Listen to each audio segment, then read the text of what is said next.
মধ্যপ্রাচ্য সফরের দ্বিতীয় দিনে কাতারের সঙ্গে $200 বিলিয়ন বেশি চুক্তি করেছে যুক্তরাষ্ট্র। দুদেশের সম্পর্ক অন্য মাত্রায় পৌঁছালো বলে মন্তব্য করেছেন মার্কিন প্রেসিডেন্ট ট্রাম্প। বিস্তারিত শাওন মাহফুজের প্রতিবেদনে। মধ্যপ্রাচ্যে মার্কিন প্রেসিডেন্ট ট্রাম্পের বাণিজ্যিক সফর যে সফল তা ইতিমধ্যেই প্রমাণিত হয়েছে। সফরের প্রথম দিন সৌদি আরবে গিয়ে $140 বিলিয়ন বাণিজ্য চুক্তি করেছেন। দ্বিতীয় দিনে কাতারে গিয়ে করলেন $243 বিলিয়ন চুক্তি।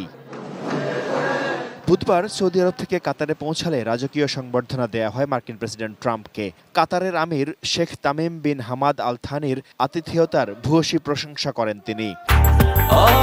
ব্রেকফাস্ট, টিফিন কিংবা স্ন্যাক টাইমে মজাদার আয়োজন মানে অল টাইম ব্রেড।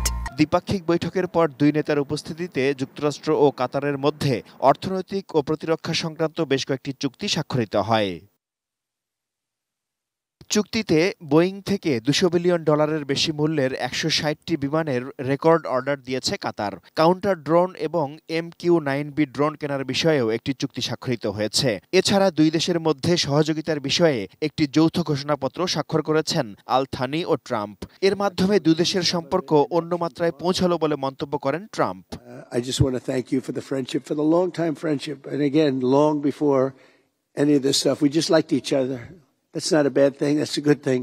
এর আগে সিরিয়ার উপর থেকে নিষেধাজ্ঞা তুলে নেওয়ার সিদ্ধান্তের কথা জানান মার্কিন প্রেসিডেন্ট। এ বিষয়ে যুক্তরাষ্ট্র, তুরস্ক ও সিরিয়ার কর্মকর্তারা আলাপ আলোচনা শুরু করতে যাচ্ছেন। বিনিময়ে সিরিয়াকে ইসরায়েলের সঙ্গে সম্পর্ক স্বাভাবিক করার আহ্বান জানান ট্রাম্প। এবারের মধ্যপ্রাচ্য সফরে ইসরায়েলে যাচ্ছেন না তিনি, ফলে নীরব দর্শক হিসেবেই থাকতে হচ্ছে নেতানিয়াহুকে।